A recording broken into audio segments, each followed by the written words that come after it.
എങ്ങനെയായിരുന്നു ഈ ഭരണത്തിൻ്റെ ഓരോ കാര്യങ്ങളും പോയത്? എനിക്ക് തോന്നുന്നു അദ്ദേഹത്തിന് എന്തൊക്കെയോ ആഗ്രഹങ്ങളുണ്ടായിരുന്നു. എന്തൊക്കെയോ ചെയ്യണമെന്നും ഇതൊക്കെ ആഗ്രഹങ്ങളുണ്ടായിരുന്നു എന്ന് തോന്നുന്നു. പക്ഷേ അതിനുള്ള ഒരു ടീമോ ടീം ഉണ്ടാക്കാനുള്ളൊരു ശേഷിയോ ഇല്ലാതെ പോയി എന്ന് വേണം പറയാൻ. To put it very mildly and very gently.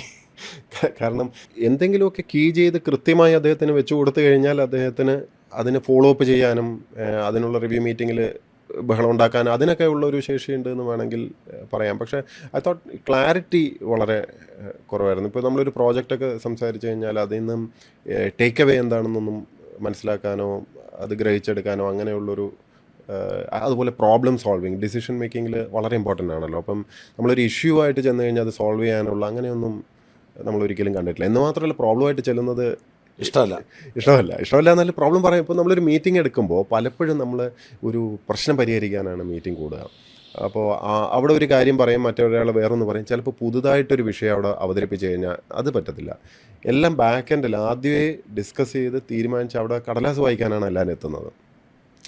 അപ്പോൾ അവിടെ പുതിയൊരു ഡാറ്റ കൊടുത്തു കഴിഞ്ഞാൽ അദ്ദേഹത്തിന് അത് കൈകാര്യം ചെയ്യാനുള്ളൊരു കപ്പാസിറ്റി ഇല്ലാത്തതുകൊണ്ടായിരിക്കാം. അപ്പോൾ പുള്ളി പെട്ടെന്ന് ചൂളി പോകും. പക്ഷേ ആദ്യ ഭരണത്തിൽ ഭേദമായിരുന്നു ശിവശങ്കർ ഉണ്ടായിരുന്നപ്പോഴല്ലേ?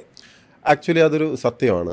ശിവശങ്കർ സാർ ഇരുന്ന സമയത്ത് ഓഫീസ് നന്നായിട്ട് പ്രവർത്തിക്കുമായിരുന്നു. അദ്ദേഹത്തിന് അതിനുള്ളൊരു കപ്പാസിറ്റി ഉണ്ടായിരുന്നു. ഭരണപരമായിട്ടുള്ള ഒരു കോർഡിനേഷൻ വാസ് വെരി ഇമ്പോർട്ടൻറ്റ്. അപ്പോൾ ഇദ്ദേഹത്തിൻ്റെ കഴിവ് അങ്ങനെ ഒരു ഇത് എന്താ പറയുക ഇതൊന്നും ഇല്ലെങ്കിലും ശിവശങ്കർ സാർ അത് കവർ ചെയ്തിട്ട് ഭരണപരമായിട്ടുള്ള കാര്യങ്ങൾ മുമ്പോട്ട് കൊണ്ടുപോകായിരുന്നു. ഇപ്പോൾ ഫയലിലെ ഡിസിഷനൊക്കെ വളരെ ഇമ്പോർട്ടൻ്റ് അല്ലേ. ഈ ചിലതൊന്നും ഫയൽ മനസ്സിലാവുന്നില്ല എന്ന് നമുക്ക് വളരെ വ്യക്തമായിട്ട് മനസ്സിലാവുന്നുണ്ട്.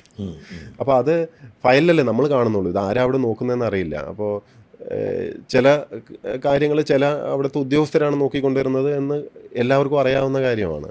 അപ്പോൾ അവരുടേതായ ഭാഷ, അവരുടേതായ തെറ്റിദ്ധാരണകൾ, അവരുടേതായിട്ടുള്ള കഴിവുകേടുകളൊക്കെ അതിനകത്ത് പ്രതിഫലിക്കാൻ തുടങ്ങി. ഇപ്പോൾ ചുരുക്കി പറഞ്ഞാൽ പുറത്ത് എല്ലാവർക്കും അറിയാം ആരാണ് അകത്ത് കൈകാര്യം ചെയ്യുന്നത്. സത്യം പറഞ്ഞാൽ ഭരണപരമായിട്ടുള്ള അങ്ങനെയൊന്നും വരാൻ പാടില്ലാത്തതാണ്. പക്ഷേ സെക്രട്ടേറിയറ്റിൽ എല്ലാവർക്കും അറിയാമായിരുന്നു. പക്ഷെ ആർക്കും തുറന്നു പറയാനുള്ള ധൈര്യമില്ല. ധൈര്യമില്ല. അപ്പോൾ അതുമായിട്ട് ഈ ഡിജിറ്റൽ ഒപ്പിനെ പറ്റിയൊക്കെ പലരും തമാശയായിട്ടൊക്കെ പലതും പറഞ്ഞെങ്കിലും ഇറ്റ്സ് ആക്ച്വലി വെരി സീരിയസ്. കാരണം ഒരു കോൺസ്റ്റിറ്റ്യൂഷണൽ പദവിയിൽ തിരഞ്ഞെടുക്കപ്പെട്ടിരിക്കുമ്പോൾ അദ്ദേഹമാണ് തീരുമാനങ്ങൾ എടുക്കുന്നത് എന്നുള്ളൊരു അതാണ് തത്വം. അതാണ് തത്വം. അത് കോംപ്രമൈസ്ഡ് ആവാൻ പാടില്ലല്ലോ. മാത്രമല്ല നേരത്തെ പറഞ്ഞ പോലെ ആ ഒരു ടീമിനെ ബിൽഡ് ചെയ്യാനോ മാനേജ് ചെയ്യാനുള്ള ഒരു കോമ്പറ്റൻസ് കുറയും തോറും ഭരണപരമായിട്ടുള്ള ക്വാളിറ്റിയും താഴോട്ട് പോവുകയാണ്. അത് സഫർ ചെയ്യുന്നത് സാധാരണക്കാരാണ്.